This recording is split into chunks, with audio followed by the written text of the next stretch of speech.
Buenos días con todos. Soy Carla Sáenz, soy asesora regional del Programa Regional de Bioética de la OPS, que hace parte del Departamento de Evidencia e Inteligencia para la Acción en Salud.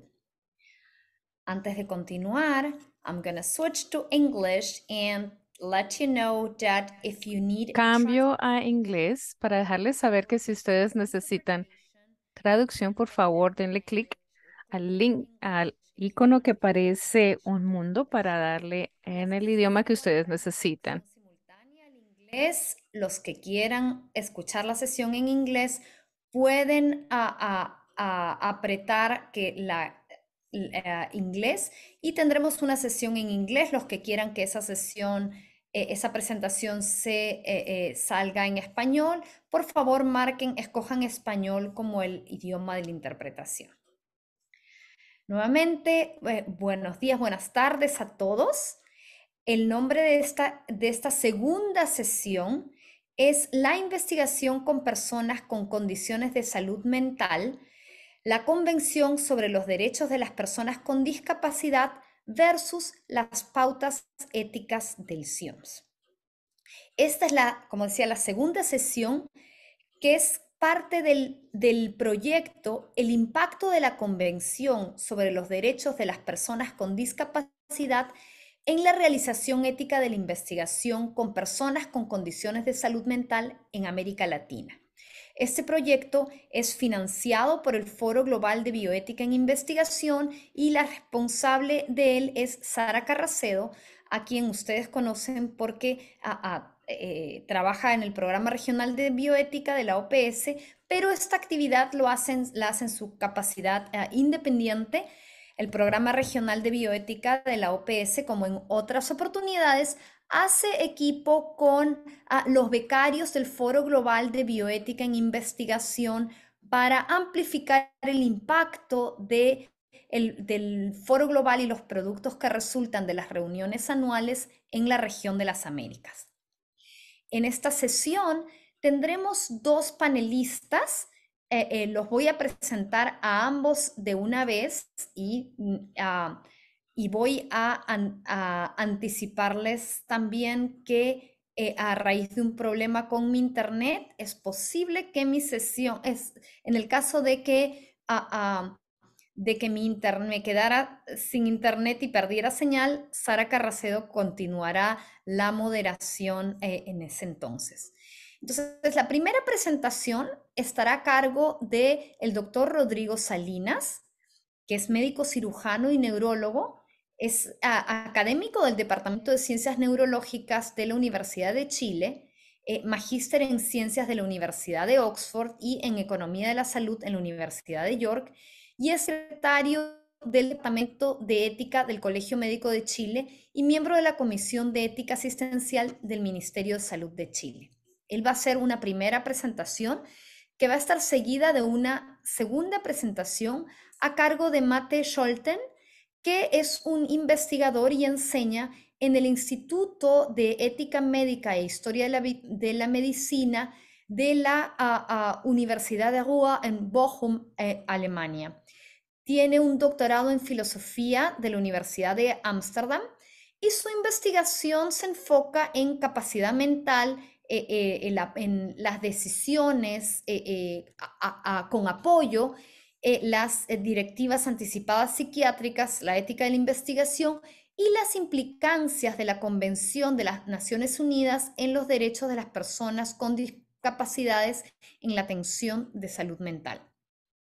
El doctor Scholten ha sido miembro de grupos, del grupo experto y coautor de la guía clínica alemana de consentimiento informado para el tratamiento de personas con demencia y para el reporte sobre Alzheimer de Europa sobre los temas de capacidades legales.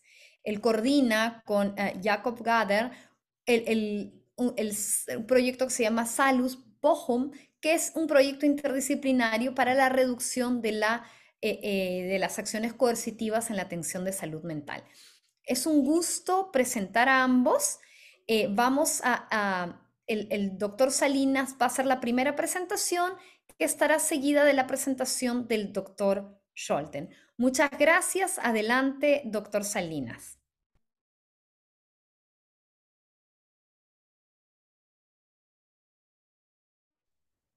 Muchas gracias, buenos días. Voy a intentar compartir la pantalla.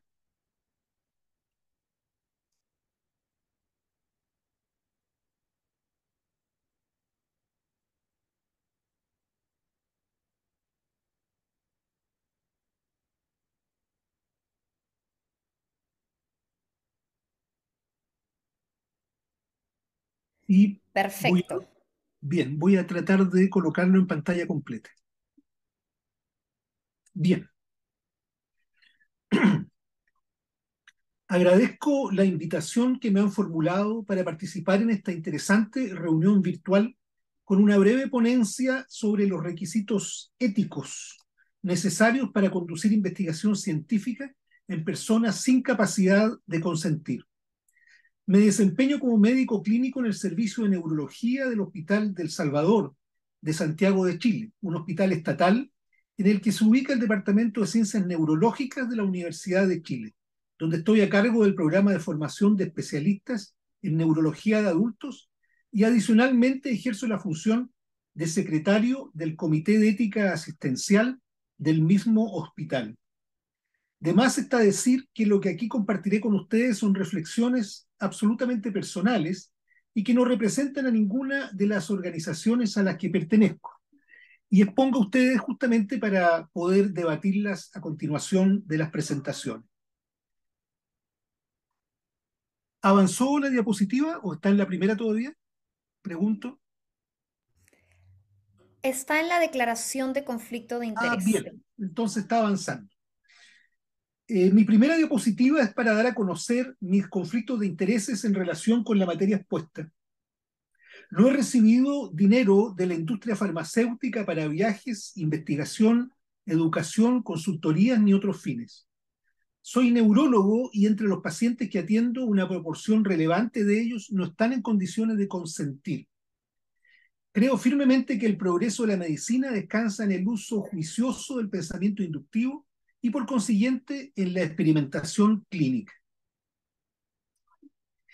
El gran sabio latinoamericano don Andrés Bello, de origen venezolano y espíritu universal, en el Código Civil de la República de Chile, que él redactó a mediados del siglo XIX y que se encuentra aún vigente, incluyó en su título preliminar una sección que dedicó a la interpretación de la ley, en el primero de cuyos artículos señala lo siguiente, comillas, cuando el sentido de la ley es claro, no se desatenderá su tenor literal a pretexto de consultar su espíritu.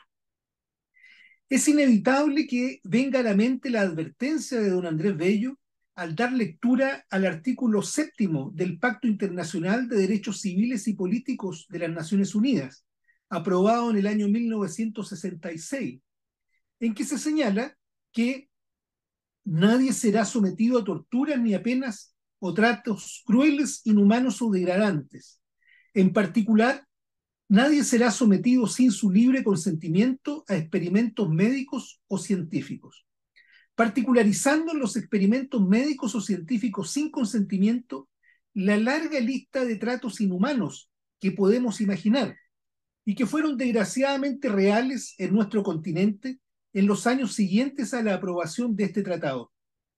Nos reunimos hoy, sin embargo, para debatir sobre los requisitos que se debe exigir a los investigadores para conducir investigación científica sin el consentimiento de los sujetos que participarán en ella. ¿Qué ha pasado entre el año 1966 y el momento presente, entonces, que nos da espacio para desatender una prohibición escrita de modo tan inequívoco? Tal vez se trata de una prohibición anacrónica, que simplemente no ha sido eliminada por no haberse considerado necesario hacerlo, pero cuya pérdida de vigencia se reconoce por las propias autoridades de velar por su cumplimiento. No parece ser ese el caso, sin embargo. Y que no es este el caso queda probado por la reproducción literal del artículo en el texto de la Convención Internacional sobre los derechos de las personas con discapacidad del año 2006 que hoy nos convoca, 40 años después de la anterior, y que en su artículo 15 establece idéntica prohibición de conducir investigación en seres humanos sin su libre consentimiento, y que para mayor abundancia, en su traducción al español, agrega que además de libre, debe ser informado, lo que no está explícitamente señalado en el texto en inglés que he tenido a la vista, quizá porque fue considerado redundante. Es interesante que las traducciones al español varían de sitio a sitio. En la del Alto Comisionado de las Naciones Unidas se señala que debe ser informado, pero no así en el texto que transcribe el organismo internacional en su resolución en castellano. ¿Estamos autorizados entonces para establecer requisitos que nos permitan transgredir el contenido de estos pactos? La verdad es que un organismo formado por la propia Organización Mundial de la Salud y la UNESCO, este es el Consejo de Organizaciones Internacionales de las Ciencias Médicas, SIOMS, en su última versión de las pautas éticas internacionales para la investigación relacionada con salud con seres humanos de 2016, dedica una sección íntegra de ese documento a establecer los requisitos que permiten conducir investigación científica en pacientes que no están en condiciones de entregar su consentimiento. En el encabezado de esa sección, la pauta 16, llaman la atención dos hechos. En primer lugar, la completa inversión del articulado contenido en los pactos a los que hacíamos alusión recién, al comenzar afirmando que, comillas, los adultos que no tienen capacidad de dar consentimiento informado deben ser incluidos en una investigación relacionada con la salud, a menos que una buena razón científica justifique su exclusión. Y hago notar que en su versión inglesa el verbo auxiliar usado es must, cuya fuerza es aún mayor que la traducción que se hizo en español de deben, y que tal vez una traducción más fidedigna que exprese esa fuerza en el idioma castellano debiera ser tienen que en lugar del deben. La segunda es que esta obligación que establece solo puede ser excusada, según esta pauta, por comillas, una buena razón científica, dejando a un lado objeciones éticas o de otra naturaleza que pudieran argumentarse en contrario. El primer requisito al momento de intentar justificar, por consiguiente, la incorporación en un proyecto de investigación de pacientes que no se encuentran en condiciones de expresar su consentimiento es dar cuenta de esta aparente contradicción normativa e intentar una justificación. Para ello podemos acudir a la ayuda de Henry Beecher, una de las voces más respetadas en la lucha por los derechos de las personas en relación con la investigación científica, quien al referirse al artículo primero del Código de Nuremberg, que establece la obligatoriedad del consentimiento que sería posteriormente recogida en los pactos, señala lo siguiente: una interpretación rígida de esto paralizaría, si no eliminaría, la mayor parte de la investigación en el campo de la enfermedad mental, que es uno de los 2 o 3 mayores problemas médicos.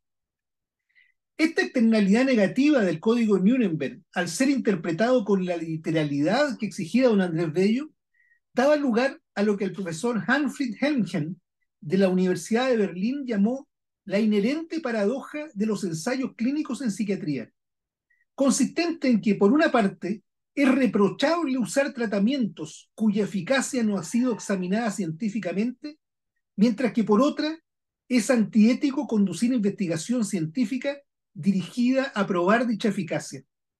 El resultado de esta paradoja puede terminar excluyendo a extenso grupo de pacientes del beneficio que pueden obtener de la investigación científica, relegándolos a una situación notoriamente injusta, al igual que ocurre con aquellas patologías que afectan a los más pobres, como las enfermedades parasitarias o carenciales, aunque en este último caso esa exclusión no es producto de paradoja alguna, como bien lo sabemos.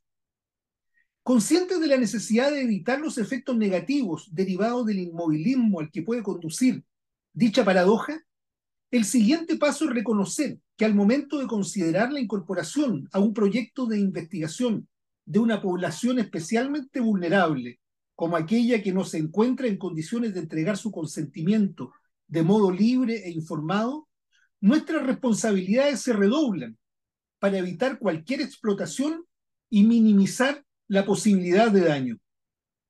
En el curso de los años se han ido insinuando algunas de estas salvaguardas que solo superficialmente abordaré para cumplir con el tiempo asignado. La primera de ellas, por orden de aparición, fue insinuada por uno de los propios participantes en la asesoría médica del Tribunal de Nuremberg, el doctor Andrew Ivy, para quien los principios éticos involucrados en el uso de los pacientes mentalmente incompetentes son los mismos que para pacientes competentes. La única diferencia dice relación con la materia del consentimiento. Dado que los pacientes mentales son equiparables a los niños en un sentido ético y legal, el consentimiento del cuidador es necesario, decía Ivy. De este modo, en la visión de este profesional, el requisito que salvaba la situación era la existencia de un consentimiento de un tercero que cautelara los derechos de la persona afectada. Las pautas de la SIOMS recogen esta obligación incorporándola como uno de los requisitos de cuya existencia se debe cerciorar el Comité de Ética de la Investigación. Dice la pauta: un representante legalmente autorizado de la persona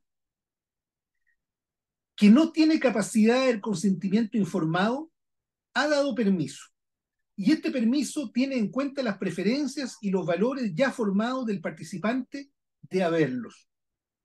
Este requisito, sin embargo, ha sido cuestionado por la propia Convención Internacional sobre los Derechos de las Personas con Discapacidad, cuyo análisis hoy nos convoca, que ha llamado a terminar con las legislaciones locales que permiten la investigación con consentimiento subrogado en estos casos, tal como lo reprocha de forma explícita en el reporte sobre la situación de Costa Rica, en que señala que, comillas, el comité lamenta profundamente el avance del trámite legislativo del proyecto de ley número 17.777 de investigación biomédica, que fue aprobado por la Asamblea Legislativa en segunda lectura en abril de 2014, y en el cual se autoriza que los tutores de las personas declaradas incapaces puedan decidir sobre la experimentación científica e investigación en sus cuerpos sin su consentimiento libre e informado. Esto, repito, es lamentado por los revisores de la Convención Internacional sobre los Derechos de las Personas con Discapacidad. Un segundo requisito es el que propone la Declaración de Helsinki en su formulación actual, y dice relación con la necesidad que la materia investigada tenga relación directa con el padecimiento del paciente y no pueda ser llevada a cabo en personas capaces de consentir. Dedica la declaración 3 artículos al asunto, y en el número 30 dice lo siguiente: la investigación en individuos que no son capaces física o mentalmente de otorgar su consentimiento, por ejemplo los pacientes inconscientes, se puede realizar solo la condición física mental que impide otorgar el consentimiento informado es una característica necesaria del grupo investigado. Este requisito, sin embargo, no está presente en la pauta de la SIOMS, excepto para aquellos casos en que, comillas, las intervenciones o los procedimientos de investigación no tengan perspectiva de posibles beneficios individuales para los participantes, o la así llamada o asimilable a la investigación no terapéutica. En la declaración de Helsinki se exige además que cuando el individuo incapaz de consentir esté en condiciones de asentir o negar su asentimiento, se tome en cuenta su parecer. Dice así en el artículo 29, si un participante potencial que toma parte en la investigación, considerado incapaz de dar su consentimiento informado, es capaz de dar su asentimiento a participar o no en la investigación, el médico debe pedirlo además del consentimiento del representante legal. El desacuerdo del participante potencial debe ser respetado. En la SIOMS, en cambio, se recoge este requisito, pero con una curiosa excepción. Dice la SIOMS, comillas, en general debe respetarse la negativa de un posible participante a ser reclutado para una investigación, a menos que, en circunstancias excepcionales, la participación se considere la mejor opción médica disponible para una persona que no tiene capacidad de dar consentimiento informado, permitiendo en la práctica un tratamiento forzado en contexto de un experimento que parece lindar con lo que hoy llamamos errónea concepción terapéutica o therapeutic misconception, o bien dar pie a una indebida inducción a ingresar a un proyecto de investigación. Esta excepción que establece la SIOMS, en todo caso, parece provenir del informe Belmont, que señalaba que en aquellos casos en que la capacidad de comprensión se encuentre limitada severamente, comillas, sus objeciones en contra de tomar parte en la investigación deberían ser respetadas, a menos que la investigación les proporcione una terapia a la que no tendrían acceso de otra forma, que plantea la misma curiosa excepción que la SIOMS. El último requisito que las normativas sobre investigación invariablemente abordan en estos casos es el de la exigencia de un riesgo mínimo como producto de su participación, en lo que no abundaré en parte porque no dispongo de tiempo para ello y en buena medida porque el baremo que lo define está lejos de encontrarse resuelto.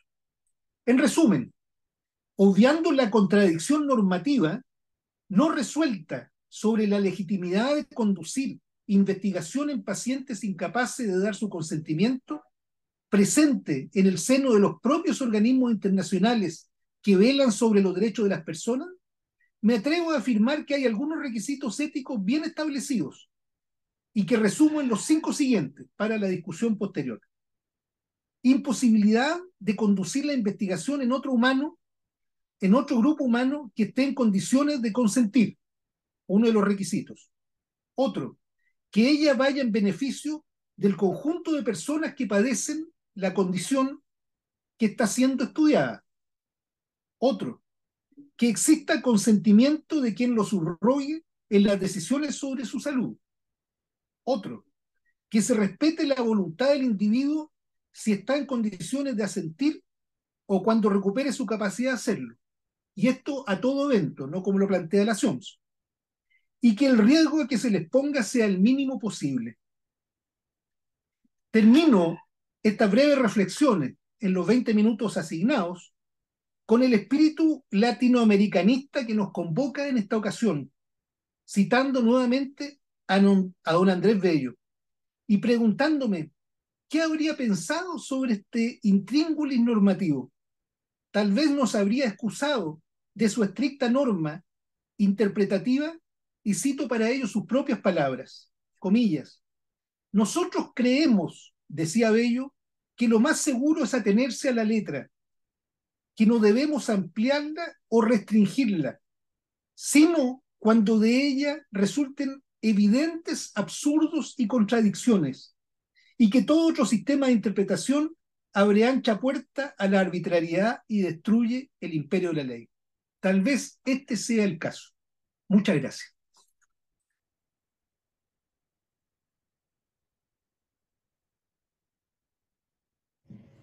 Muchísimas gracias, doctor Salinas. Vamos a tener las preguntas y la discusión luego. Quiero ahora invitar al doctor Mateo Scholten a dar su presentación. Adelante, gracias.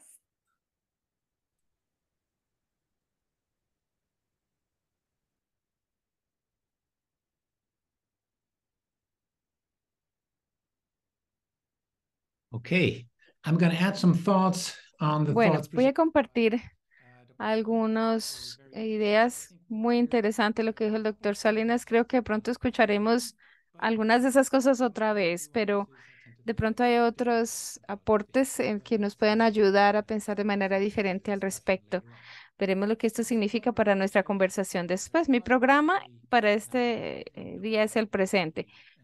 Voy a empezar con un modelo del consentimiento, del proceso de consentimiento informado que ya está muy conocido, sobre todo en el contexto de tratamiento más que en el de investigación. Y luego el modelo CRPD radical, que yo le llamo, un modelo sobre la Convención de los Derechos de Personas con Discapacidades que ciertamente algunos grupos han promovido ampliamente. Y luego cambiaré al contexto de ética de investigación y les mostraré algunos guías de ética para investigación en humanos que tienen que ver con las guías CIOMS y mostraré cuáles son los problemas que podemos tener con ese modelo CRPD.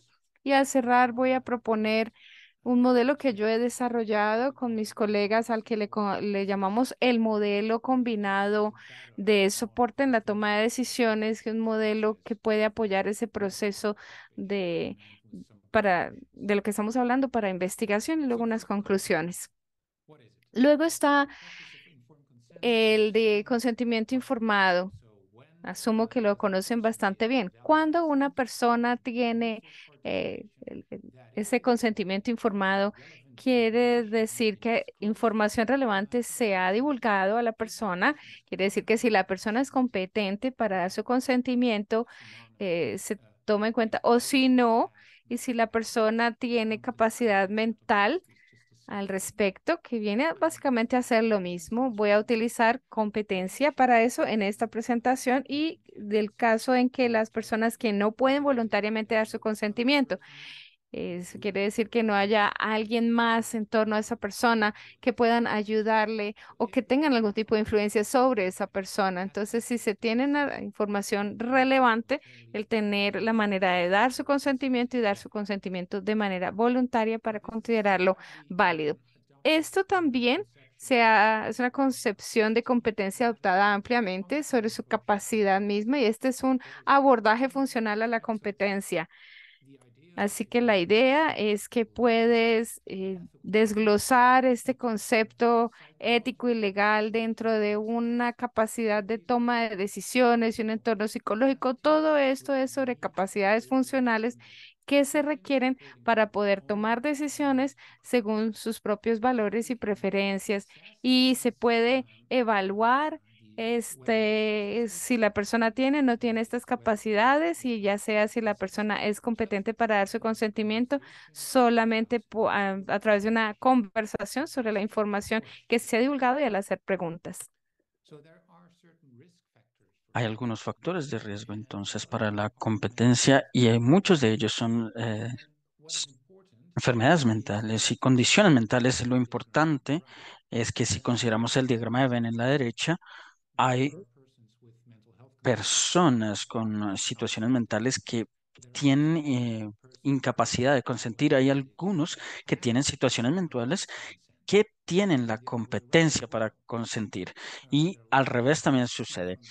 Hay muchas personas de la población general que no tienen situaciones mentales y no tienen la competencia para consentir. Entonces, el mensaje es que no podemos derivar una determinación de si una persona tiene competencia o no, basados en si tienen un diagnóstico de algún tipo de condición mental de salud. No podemos inferir la falta de capacidad desde diagnósticos mentales.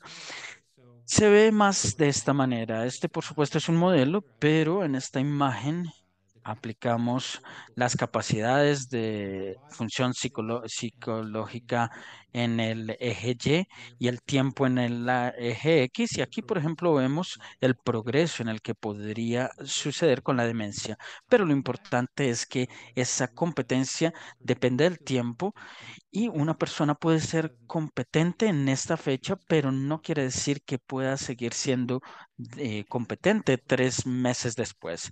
Este también es un índice de tareas para toma de decisiones más complejas, que puede ser más alto, pero para decisiones más fáciles con menor riesgo, esta línea punteada va a ser más baja para que una persona pueda ser competente para consentir a una propuesta de investigación, pero puede que no para otra. Y aquí tenemos el índice de tiempo más claramente alineado para alguien con un desorden episódico, por ejemplo, psicosis o bipolaridad o depresión. Y durante el episodio, la capacidad de pico baja, pero la persona gana de nuevo su competencia con el tiempo. Una persona puede no tener competencia y esto quiere decir que no tiene competencia en este punto del tiempo con esta decisión específica. ¿Por qué es relevante y por qué queremos tener esta categoría?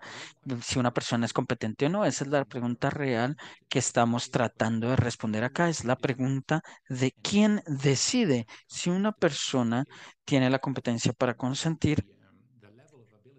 El nivel de habilidad que muestra esta persona es suficiente, la persona puede decir por cuenta propia. Y si no es el caso, deberíamos tomar un curso para sustituir esta toma de decisiones. Y la toma de decisiones autónoma sería lo mejor, lo ideal, pero dado el hecho de que esta persona no tiene esta capacidad en este punto del tiempo, tenemos que ir a la mejor alternativa próxima y lo que hacemos en ese punto es preguntar qué querría la persona en esta situación si él o ella tuvieran la competencia para consentir y podemos derivar estimados de lo que una persona quisiera en determinada situación basado en este tipo de estándares y no voy a entrar en detalle ahorita, me disculpo. Eh, Vamos a presentar ahora el modelo CRPD radical. La convención en la parte de la derecha de personas con discapacidades, muchos países alrededor del mundo han ratificado esta convención. Esta es una imagen vieja, pero podemos ver que todo lo que está en azul o rojo en la imagen son países que han ratificado la convención. Y un artículo que ha sido debatido en literatura es el artículo 12 y particularmente el parágrafo 2 que dice que los partidos reconocerán que las personas con discapacidades, incluyendo personas con discapacidades mentales o situaciones mentales, tienen capacidad legal en una base legal igual en todos los otros aspectos de la vida. Y creo que si se suena, si se lee, suena bastante poco controversial. Primero, ¿qué es capacidad legal? ¿Qué significa? La capacidad legal quiere decir dos cosas. Primero, tener una posición legal, esto es la capacidad de tener derechos, tener su persona reconocida como poseedor de derechos y segundo, agencia legal. Y esta es la capacidad de hacer transacciones legales. Al hacer transacciones legales, yo ah, creo permisos para que los otros realicen algo, como por ejemplo dando el consentimiento, se cambian los derechos de una persona haciendo algo. Esto quiere decir esa transacción legal. Y dar este consentimiento informado es ejercer esta agencia legal en ejercer esta capacidad legal. Voy a hacer permisible que un doctor pueda operarme o de lo contrario, esto sería agravio sin mi consentimiento. Pero ahora hay un comité oficial y el Comité de los Derechos de las Personas con Discapacidades establecieron un comentario general en este artículo 12 y este fue el primer comentario general en este CRPD. ¿Y qué dijo el comité? Lo que esto significa, el artículo 12, párrafo 2, dice que todas las personas, sin importar la incapacidad o las habilidades de toma de decisiones, poseen inherentemente una capacidad legal. Se tiene capacidad legal sin importar el nivel de las habilidades de toma de decisiones. Y concluyeron que se tiene una obligación para no permitir que los tomadores de decisiones proporcionen consentimiento en nombre de personas con discapacidades, que creo que es consistente. Si es bueno para una persona con situaciones mentales o no. Entonces volvemos a nuestra imagen. ¿Cuál es la idea? Primero tenemos la línea punteada, el límite de competencia y la idea es que bajemos este límite hasta que sea 0. Entonces, solo por ser un ser humano virtualmente, tenemos la capacidad de tener las decisiones reconocidas legalmente. Entonces se debe respetar este consentimiento informado, pero vemos que el problema, probablemente en psiquiatría o en cuidados mentales, estos son un par de síntomas que son bastante conocidos: esquizofrenia y desorden bipolar, y una persona que muestra estos síntomas se lleva a un hospital mental y en ese punto del tiempo la persona dice: no quiero ir a esta institución, no quiero ser tratado o tratada y solo quiero irme, quiero volver a mi casa o quedarme en la calle, no importa. El comité dice entonces: lo que sigue en tal situación es que en todos momentos, incluyendo situaciones de crisis, la autonomía individual y capacidad de las personas con discapacidades para tomar decisiones debe ser respetada. Entonces, de acuerdo con esto, cualquier posición se debe estar en posición de respetar esa elección. Y esto es parte de, de mucha crítica. Yo mismo escribí uno de los artículos que critica esta posición, pero hay más. Y lo interesante es que si miramos los críticos, vemos que todos estos son ah, um, pensadores bastante progresivos, psiquiatras muy progresistas, personas que están abogando por los derechos de las personas con situaciones mentales de salud. Y la naturaleza de esta crítica es que esta interpretación del artículo 12 de este predicamento está en contra de los objetivos y principios del CRPD como tal. Esa es la naturaleza de esta crítica. Ahora vamos a tratar de aplicar en cuestión y relación con las guías éticas para investigación en humanos. No vamos a entrar a la ética de la crítica porque no tenemos tiempo, pero vamos a ver algo aplicado al contexto de investigación. Primero, un poco de terminología. Creo que en todo este tipo de discusiones es importante distinguir investigaciones terapéuticas y no terapéuticas. Esta es la distinción que yo tengo. El estudio de investigación terapéutica, hablamos de un estudio de este tipo si el perfil de riesgo-beneficio de la investigación, el estudio, no es peor que cualquier alternativas de tratamiento disponibles. Si tenemos alternativas de tratamiento que tienen mejor perfil y hay un beneficio, un perfil de beneficio que sea mejor que las alternativas en este estudio de investigación, es mejor o al menos no peor, se puede tomar. Esta es una buena opción para muchísimos pacientes. Y este estudio de investigación no terapéutico es cuando el riesgo-beneficio, el perfil de riesgo-beneficio del el estudio de investigación es peor que el de las alternativas de tratamiento disponibles. Si se encuentra que la mayoría de los estudios, vemos que la mayoría son no terapéuticos, porque la mayoría no van a tener beneficio para los participantes. Muchos de estos estudios de investigación son no terapéuticos por esta razón. Entonces, primero vamos a hablar de los estudios terapéuticos. ¿Cuáles serían los criterios que aplicarían una persona que tiene incapacidad de consentir, no puede participar en un estudio de investigación terapéutico, de acuerdo con las guías, pero básicamente la misma condición se aplica como si fuera el tratamiento? La persona puede participar sí y solo sí. La persona y el representante legal autorizado están ambos informados de los detalles del estudio. Y esto quiere decir que debemos adaptar esta información para las habilidades de comprensión de la persona y del representante legal autorizado. Luego, esta persona autorizada debe consentir en nombre de la persona y la decisión se toma basada en lo que este representante legal autorizado decide, que puede ser una directiva avanzada si la persona tiene alguna, o sustitutos de estándar para que el representante legal autorizado, si pide, por ejemplo, se pregunta a sí mismo esta persona si el paciente le gustaría tomar parte en este estudio si tuviera la capacidad. Y luego, cuando el asentimiento de la persona, del participante, se debe buscar, por supuesto. Se debe buscar que la persona concuerde con hacer parte del estudio y si está en desacuerdo, debe ser respetado. Puede ser verbal, no verbal, puede decir simplemente no, no quiero hacerlo y esto debe ser respetado.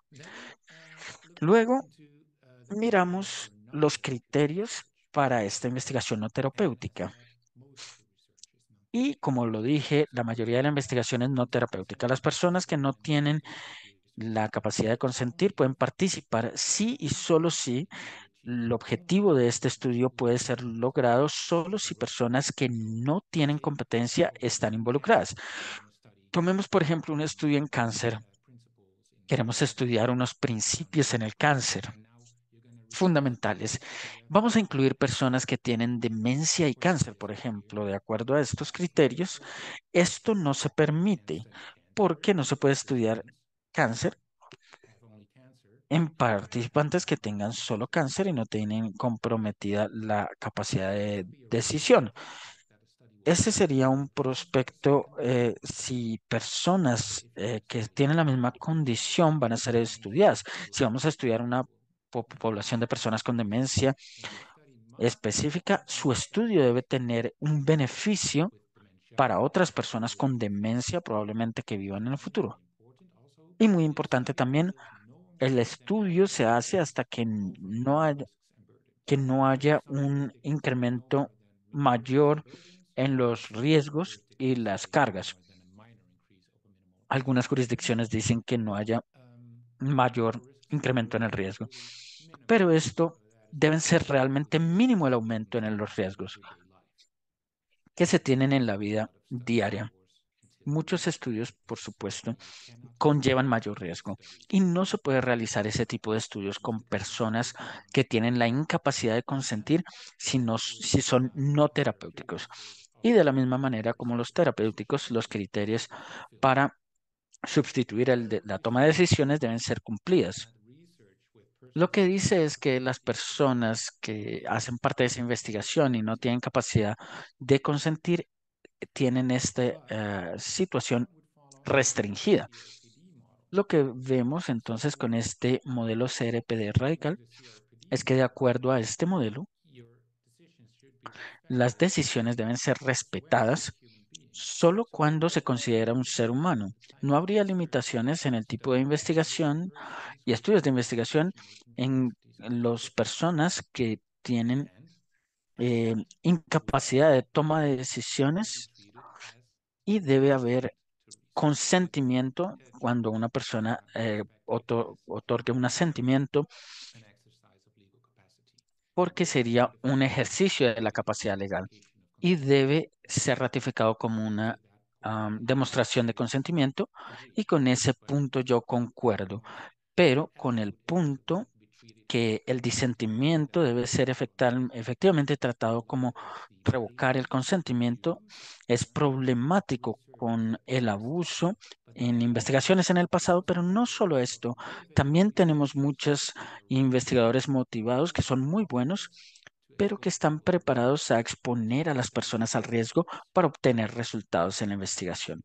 Y creo que debemos proteger a las personas en contra de esto o asegurarnos al menos que las personas pueden decidir por su cuenta si queremos dejarlos participar en este tipo de estudios. Y creo que el modelo combinado de toma de decisiones es bastante radical acá. Y el CRDP por sí mismo distingue entre CRPD por sí mismo y el modelo radical establecido por el comité. El CRPD como tal dice que los partidos deben tomar medidas apropiadas para proporcionar acceso a las personas con discapacidad al apoyo que puedan requerir y exigir, ejercitar su capacidad legal. En este sentido, las guías de CRPD dice lo mismo. Las guías de COM se dice lo mismo. Los investigadores deben usar métodos basados en evidencia para impartir información y asegurar la comprensión. Debe usarse entonces esta toma de decisiones apoyada.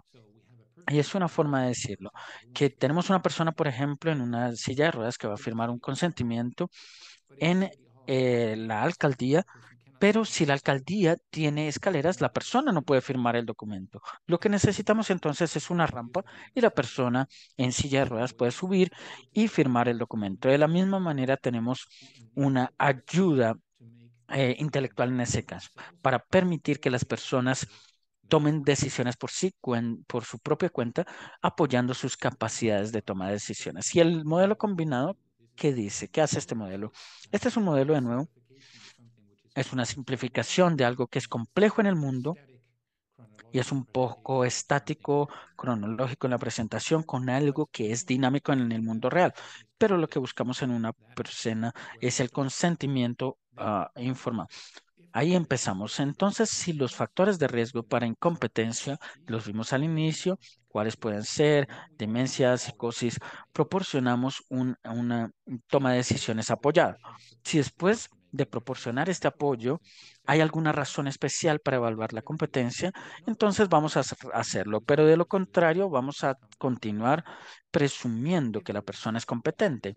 Si hay una razón especial para evaluar la competencia, una persona quiere consentir a un estudio de alto riesgo, entonces vamos a evaluar la competencia. Y básicamente lo que vamos a evaluar es si la persona con el apoyo tiene lo que se necesita para tomar sus propias decisiones. Y muy brevemente vamos a dar una revisión general de este apoyo de toma de decisiones porque no hay demasiado en concreto en las intervenciones para apoyar la toma de decisiones de las personas, pero aquí tenemos una recolección de algunas ideas. Entonces, es una lluvia de ideas que tenemos acá, no exhaustiva. Y si quieren leer más acerca de esto, con colegas de Frankfurt, yo desarrollé una intervención concreta para apoyar la toma de decisiones con personas con demencia. Entonces llegamos a la conclusión, tenemos ya establecida la posición claramente, creo que el modelo CRPD radical tiene consecuencias adversas para personas con condiciones mentales de salud y por lo contrario, este modelo combinado de apoyo de toma de decisiones apoya a las personas con problemas mentales en la toma de decisiones y tratamiento e investigación, respeta su autonomía donde es posible, lo cual es posible en la mayor de parte de las ocasiones, pero en caso de que no fuera posible respetar la autonomía actual porque no tienen las habilidades, protege su autonomía precedente o autenticidad donde sea necesario. Tomamos decisiones basadas en lo que ellos pudieran querer, basados en la competencia. Muchas gracias. Esto es todo. Thank you very much, Dr. Scholten. Muchas gracias, Dr. Scholten. Es mi placer ahora pasarle la palabra y me disculpo, estoy hablando en inglés porque estaba escuchando en inglés. Voy a cambiar a español. Muchas gracias, Dr. Scholten. Vamos ahora a darle la palabra a Sara Carracedo, quien estará a cargo de la moderación de esta sesión. Como decía inicialmente, esta sesión es posible a raíz de una beca de la que Sara Carracedo es responsable, una beca del Foro Global de Bioética en Investigación. Esta es una de las becas que se ofrecen a los participantes en las reuniones anuales para continuar con el tema del trabajo del Foro Global de Bioética en Investigación, que en su momento fue sobre ética de la investigación y temas de salud mental. Entonces, antes de darle la palabra a Sara, quiero a reconocer que en el equipo de investigación están con Sara otros colegas, Bernardo Aguilera y Ramón Ponce. Bernardo Aguilera de Chile, Ramón Ponce de Perú, a quienes ustedes recordarán de la sesión previa. Adelante, Sara. Gracias. Perdón. Antes de, Sara, no te presenté casi. Sara trabaja en el Programa Regional de Bioética de la OPS, es abogada de formación, tiene una maestría en bioética de la Universidad de Monash y ha completado una beca también en el NIH, en el Departamento de Bioética. Y bueno, sin más preámbulo y disculpen por el olvido, Sara. Gracias, Carla. Muchas gracias al doctor Salinas y a Mate por sus presentaciones. Hay varias preguntas y tal vez quisiera empezar por una más general, dado la evidente contradicción que hay entre SIOMS, los estándares internacionales, y lo que la convención establece, ¿no? Entonces, la pregunta es más para saber sus puntos de vista, y es que, ¿por qué creen que una convención, ¿no?, internacional que en principio busca el bienestar, ¿no?, de las personas con discapacidad, promueve una visión tan radical sobre la autonomía, que en la práctica puede llevar a que prácticamente no se lleven a cabo investigación con personas que no pueden decidir por sí mismas, ¿no? No sé si tal vez el doctor Salinas o Mate tienen algún comentario o quieren empezar diciendo algo. Bueno, muchas gracias. Efectivamente, ese yo creo que es el elefante que está dentro de la habitación y que durante un tiempo hemos ignorado o hemos permitido que exista esta contradicción, curiosamente, al interior de organismos internacionales que son hermanos. Personalmente, yo creo que la razón por la cual siguen coexistiendo y son actualizadas normas que son estrictas en términos de impedir la investigación sin el consentimiento, es porque responde a una tradición histórica muy fuerte, que es la tradición de Nuremberg y del Pacto de Derechos Civiles y Políticos. Negar explícitamente eso, yo no sé si políticamente está dispuesto a hacerlo algún organismo internacional. Ahora, curiosamente, los propios organismos internacionales elaboran paralelamente pautas que son abiertamente contradictorias con lo que se señalan estos pactos. Entonces, está ocurriendo en realidad una situación de una contradicción normativa que es evidente para todos, pero que nadie quiere abordar derechamente. Entonces, el resultado de esto es que finalmente eh, cada cuerpo internacional puede llevar una vía paralela y sacar sus conclusiones y recomendaciones de modo independiente y que siguen siendo contradictorios porque responden a su propia tradición. Gracias. Doctor Shelton, ¿quiere agregar algo? Yeah, maybe I can. Sí, ya que mi respuesta tiene dos puntos, diría. Entonces, por un lado, hay una explicación de el modelo radical, la posición radical, creo. Entonces, esta explicación histórica, esa es mi hipótesis, al menos las personas empezaron a pensar en la Convención de los Derechos de Personas con Discapacidades, pensando principalmente, diría, en personas con discapacidades físicas. Por ejemplo, en el caso de la rampa, de la persona que tenía silla de ruedas, una rampa siempre funciona, ¿no? Entonces, siempre va a funcionar. Y yo diría que solo por el hecho de ser humano, esta persona tiene el derecho para ese tipo de apoyo y el apoyo va a ser un éxito de esta manera. Pero el comité al inicio no tenía esa conciencia de que había personas también con discapacidades mentales o con condiciones mentales específicas. Y creo que allí, cuando viene al apoyo de toma de decisiones, y con la capacidad de toma de decisiones y las capacidades, algunas veces puede ser exitoso y la mayoría de veces diría yo si proporcionamos, que no lo hacemos siempre, pero eh, puede ser posible. Pero hay casos en que ese apoyo de toma de decisiones puede no ser exitoso para permitir que la persona tome decisiones de acuerdo a sus propias convicciones y preferencias. Y creo que el comité no fue suficientemente claro en esto y buscaron ayuda y encontraron ayuda en servicios y organizaciones que son básicamente antipsiquiatría. Y creo que en cada parte del servicio, organizaciones que tienen una voz muy fuerte en la formulación del comentario general. Y creo que la solución sería entonces tener mayor input con un cuerpo que esté más representativo de personas con situaciones de salud mental y de nuevo proporcione recomendaciones en la implementación del CRPD.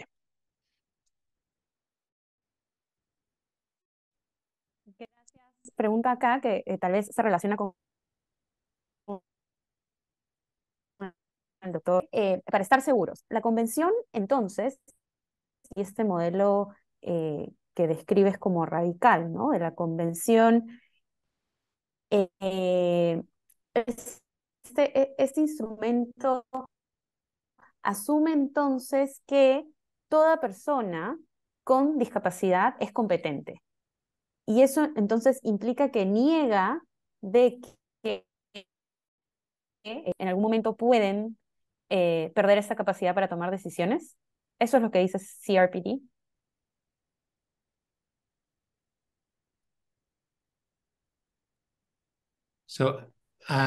Entonces, yo diría que no es con el CRPD, no es lo que dice el CRPD, porque por un lado tenemos la convención y por el otro lado tenemos el comentario general del Comité de los Derechos de las Personas con Discapacidades. Pero creo que esto es lo que el comité dice y por supuesto no dicen que las personas van a mostrar o tener esta posibilidad solo como esto, dicen que se necesita apoyo para hacer la toma de decisiones, pero deben tener un modelo exclusivo de apoyo. Entonces tenemos mucho apoyo de muchas personas y luego al final la decisión se toma y va a ser mi ejercicio de mi capacidad legal. Yo soy responsable de esta toma de decisiones y creo que esto es problemático debido a que hay familias,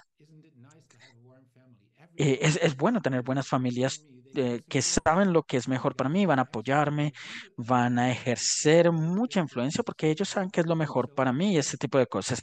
Pero entonces creo que debemos proteger a las personas con situaciones mentales de salud de este apoyo paternalista. Y lo que hacemos es proponer apoyo, pero al final les preguntamos de todas formas, ahora voy a hablar con usted. Usted está aquí frente a mí. ¿Qué piensa de esto? ¿Es claro esto? Y si es así, ¿cuáles son sus preferencias y no las preferencias de su familia que le apoya tanto y es tan paternal? Gracias por esa aclaración. Tengo otra pregunta y tal vez esta va más dirigida al doctor Salinas. Y es sobre si cree que debiera ser un requisito ético para la investigación con personas con discapacidad que exista un beneficio directo para el participante o si es que en todo caso bastaría con que el riesgo sea mínimo.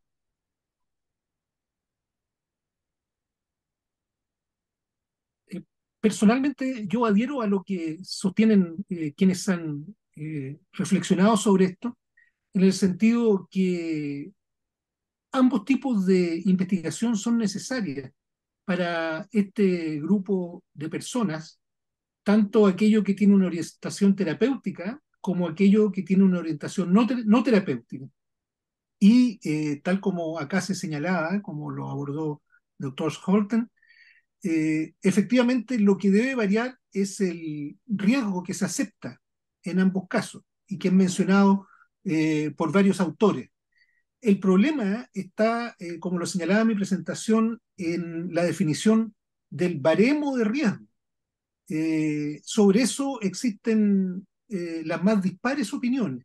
De manera que mi pregunta, la respuesta a la pregunta que se me hace es sí, yo creo que debiera permitirse ambos tipos de investigación con los resguardos que yo señalaba, pero tengo que reconocer que la pregunta final que aún no ha sido resuelta es que si admitimos ambos tipos de investigación con distinta permisibilidad del riesgo, no hemos sido capaces de definir de modo moderadamente aceptable para todos cuál es el baremo de riesgo que se debe usar. Gracias. Tengo otra pregunta que está relacionada con la convención. En caso de que una persona con alguna condición de salud mental haya aceptado participar en un estudio, pero luego, digamos, cambia esa decisión y además esta persona ahora se encuentra en crisis, según la convención deberíamos respetar esta primera decisión e ignorar que está, digamos, en una crisis y por ende ha cambiado, o qué es lo que debemos hacer a la luz de la convención. Podemos aplicar ese escenario también a una situación de atención médica, ¿no? Tal vez el doctor Scholten tiene aquí alguna impresión o comentario. Yeah, thank you very much for this. Sí, muchas gracias por esta pregunta tan interesante. Yo creo que cuando se trata del contexto de investigación y si vamos a hablar de el rechazo de participar en o que declinó su participación en una investigación, creo que ambos modelos entran a tomar la misma conclusión. Si vamos a mirar a la declaración con cuidado de las guías de SIOMS, lo que nos dicen es que las personas que no tienen capacidad mental eh, pueden entrar en estudios terapéuticos y no terapéuticos según ciertas condiciones y condiciones restrictivas, pero una vez que estén allí dentro, si declinan, si dan su eh, desautorización al respecto, eso es lo que debe hacerse, porque la persona dijo sí, sí quiero, y luego dijo no, no quiero, pero de acuerdo a las guías, esto debe respetarse. El CRPD, el modelo radical, entra a tomar la misma conclusión porque también nos dicen que debemos continuar según las decisiones presentes de la persona, no importa si en algún momento nos haya dado un sí o un no. El disentimiento también debe respetarse. Entonces, la diferencia de ambos modelos en el contexto de investigación nos muestran de que vamos a hablar con esta persona de su consentimiento a participar. Y creo que tanto en el modelo CRP, y creo que no se ha hablado mucho de eso, pero tiene que ver con las condiciones de salud mental de la persona cuya capacidad de toma de decisiones de alguna manera estén restringidas y en cierta forma entonces esta persona que un día dio su sí a estudios que pudiesen ser de alto riesgo y en ese momento se sentía capacitado para dar ese consentimiento. Creo que estas también pueden ser otras de las consecuencias adversas de este CRPD, que podemos de alguna manera quitar la protección que estas personas con capacidades comprometidas tengan. Y eso es dado el historial de abuso que se ha generado eh, y no se puede causar ese daño a estos individuos. Gracias por la intervención. Hay otra más sobre esta pregunta del modelo combinado para la toma de decisión con soporte, ¿no? Supported Decision Making. En la propuesta, el doctor Scholten sostiene que este modelo combinado puede ser una vía alternativa para aquellas personas que tienen una competencia disminuida.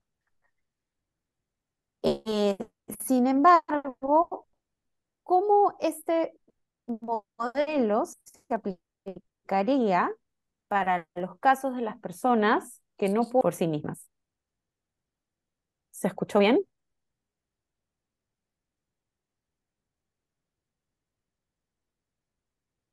I think I understood Sí, pero creo que pude entenderte la pregunta. La pregunta fue cómo es RPD, perdón, cómo puede el modelo de decisión, de toma de decisiones apoyadas puede tener que ver en este contexto de investigación. Y yo creo que funciona la mayoría de las veces. Por ejemplo, si usted quiere hacer investigación sobre demencia y quiere mejorar a las personas con impedimentos cognitivos o en la demencia temprana dentro de un estudio de investigación, y por ejemplo, en el estudio de investigación, una de las intervenciones que tiene que ver con una punción lumbar. Y luego está un artículo que muestra que hemos desarrollado intervenciones concretas sobre cómo los investigadores pueden realizar el proceso de consentimiento informado de tal manera que le van a dar apoyo a las habilidades y los recursos cognitivos para las personas que tengan algún tipo de impedimento al respecto, sobre todo los que están todavía teniéndolo en los primeros estadios de demencia. Entonces hay ciertas debilidades en la toma de decisiones, sí, pero también hay muchos recursos. Y si se usan esos recursos, les podemos ayudar a entender. Lo que sucede a veces con la práctica continua es que hay información divulgada de 73 páginas con terminología médica, legal, etcétera, y una persona lo va a leer en una voz monótona y el otro no lo va a entender, ¿cierto? Claro que el paciente no va a poder entender, así que necesitamos invertir tiempo y recursos en el proceso de consentimiento informado para ayudarle a las personas en su toma de decisiones. Gracias por la respuesta. Tengo dos preguntas más y tal vez estas van dirigidas a los dos panelistas del día de hoy. Y la primera se relaciona con algo que también mencionamos en la sesión pasada, ¿no?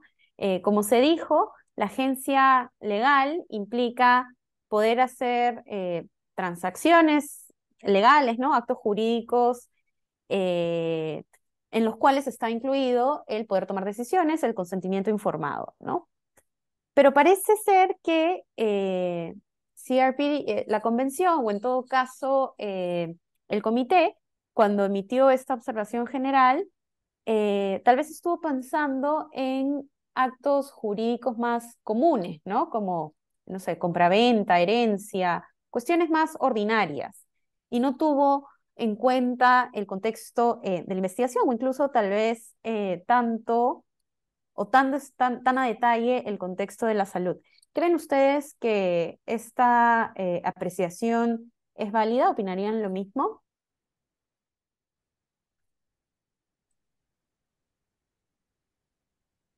Podemos empezar por el doctor Salinas o el doctor Scholten, el que Por supuesto. quiera decir algo. Eh, Bienvenidos. Muchas gracias.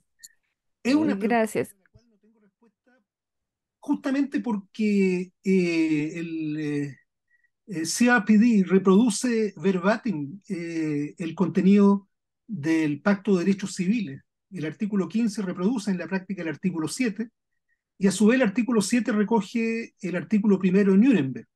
De manera que hay una prohibición explícita de llevar a cabo investigación en pacientes que no son capaces de dar un consentimiento libre, y en una de las traducciones al castellano se le agrega además e informado.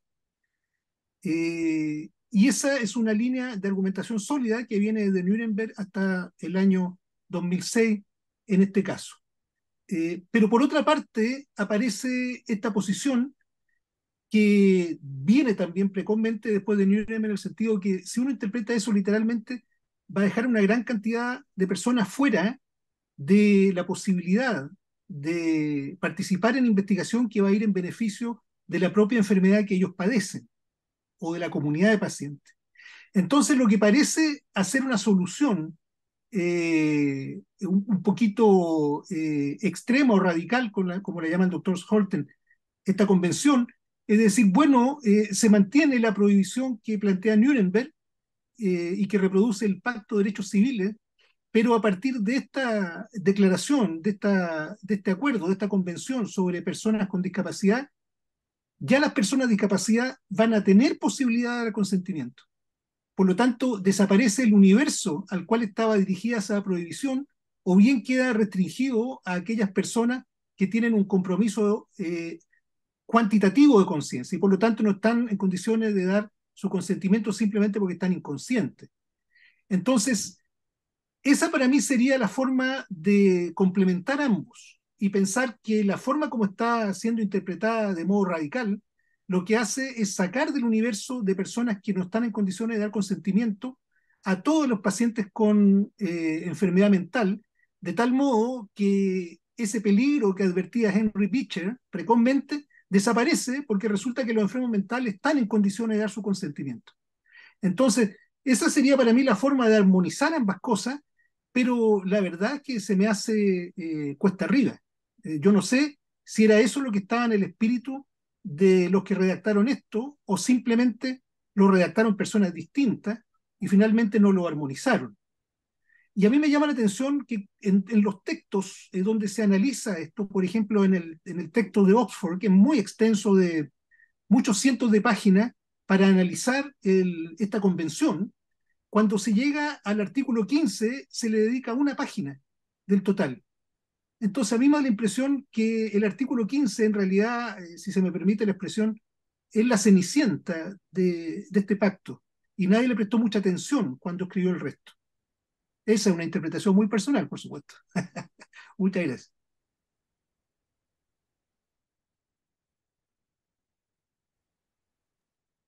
Yeah, maybe I can add a little bit. So I would Sí, agree. de pronto puedo agregar un poco, estaría de acuerdo con que el asumido, la pregunta sobre los autores de CRPD y de conocimiento común de la Convención sobre los Derechos de las Personas con Discapacidades, estarían pensando en una gama grande de transacciones legales. Comprarse un Ferrari, hacer un molino, muchísimas cosas, temas financieros. El alcance entonces se hace muy, muy amplio, pero también es muy explícito que los tratamientos médicos y el consentimiento para los tratamientos médicos está incluido allí.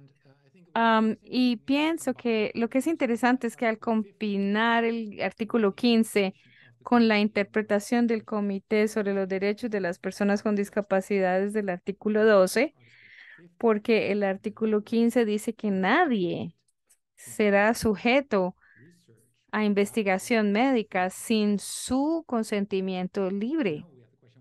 Y ahora tenemos la pregunta de qué es un consentimiento libre. Y yo diría que un consentimiento libre es el de una persona que tiene todas las capacidades requeridas para hacerlo, pero el comité dice no. Consentimiento libre es por el hecho de ser humano sin importar de tus capacidades en toma de decisiones. Entonces, creo que tendría la consecuencia opuesta, es decir, que las personas no tendrían, o aquellos que no tengan capacidades de toma de decisiones, pueden, de hecho, participar en estudios de alto riesgo. Así que realmente se puede interpretar de dos formas en ese punto. Gracias. Bueno, y tenemos una última pregunta y con esto creo que acabamos. Nos guste o no, instrumento jurídicamente vinculante y diversos estados, diversos países. Estamos perdiendo a Sara y se compromete la traducción. Desde esa perspectiva, ¿no? ¿Qué es lo que podemos hacer para evitar consecuencias adversas como las que el doctor Scholten ha considerado en su exposición? Abierta la pregunta para ambos. No sé quién quiera iniciar.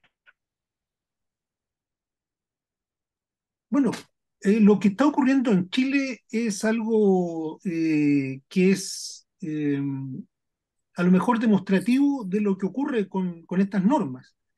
En Chile se ha hecho una gran cuestión en la discusión de materias constitucionales que ustedes saben estamos viviendo desde hace unos 4 años en nuestro país, con diversas convenciones que han sido votadas para que escriban una nueva constitución.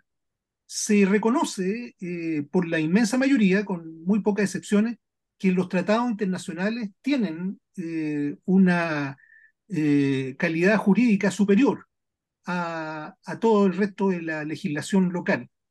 Sin embargo, simultáneamente se promulgan leyes donde explícitamente se establecen normas contrarias a las que están en estos pactos, y particularmente a estos artículos, que son el séptimo del Pacto de Derechos Civiles y el 15º de la Convención sobre Derechos de las Personas con Discapacidad.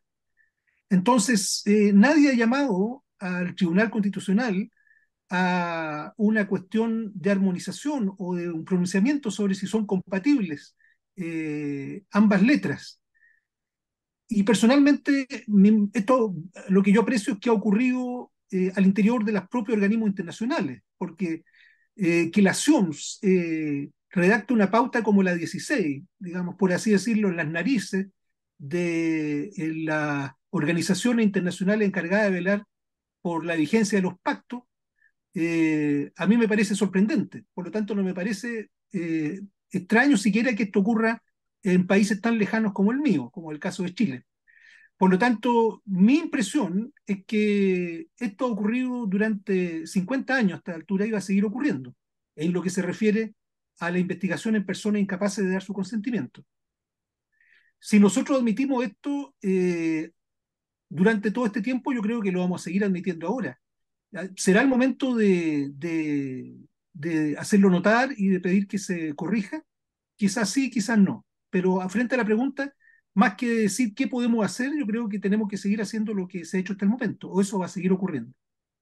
Y antes, como es la última intervención, deseo hacer notar un punto más del SIOMS, de la pauta de la SIOMS que señalé en mi presentación, y que a lo mejor le entendí mal al profesor Holten, porque él señaló que tanto Helsinki como SIOMS eh, decían que había que respetar al individuo cuando éste negaba su asentimiento. Y eso está explícitamente dicho en Helsinki.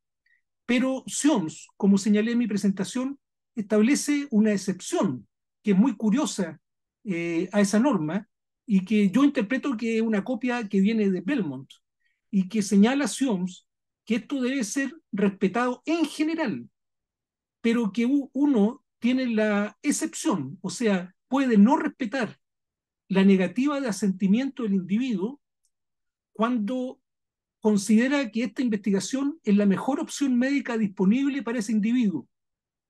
Y eso a mí personalmente me parece que es un ejemplo palmario de confusión entre tratamiento médico e investigación. Y está escrito en SIOMS en letra de molde.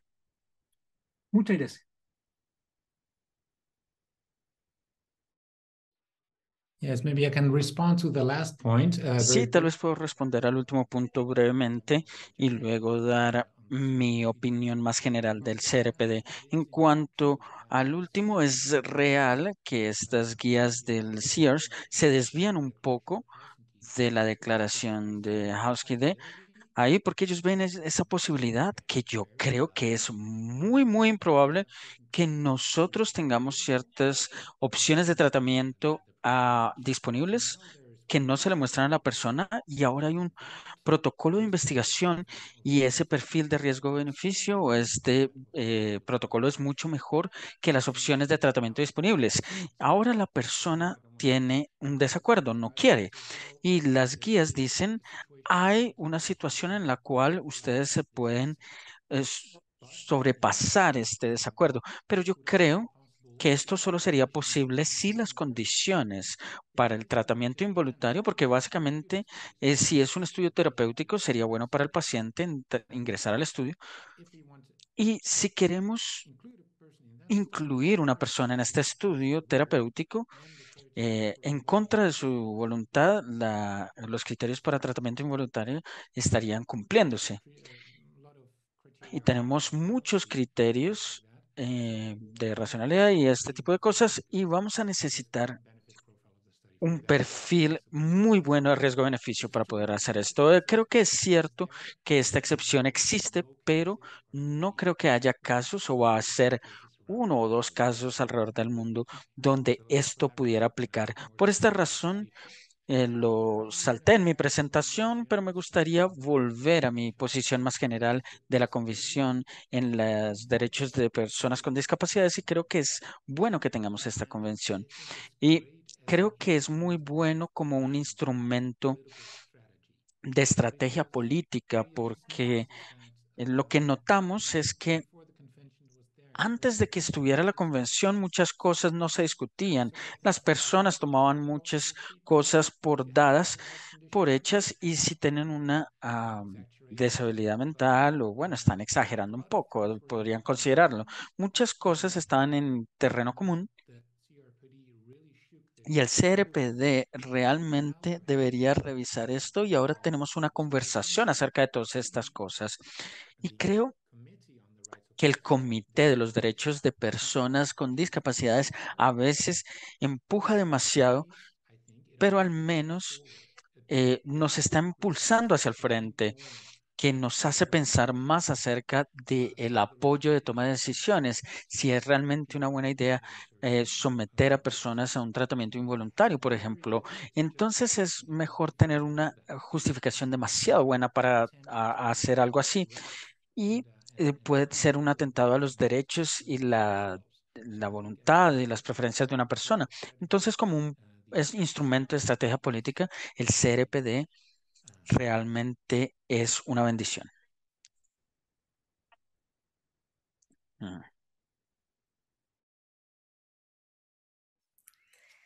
Thank you very much, Dr. Muchas Scholten. gracias, doctor Scholten. Gracias, doctor Salinas. Disculpen el cambio de lenguajes. Muchas gracias, Sara, por la moderación y a los colegas haciendo la interpretación.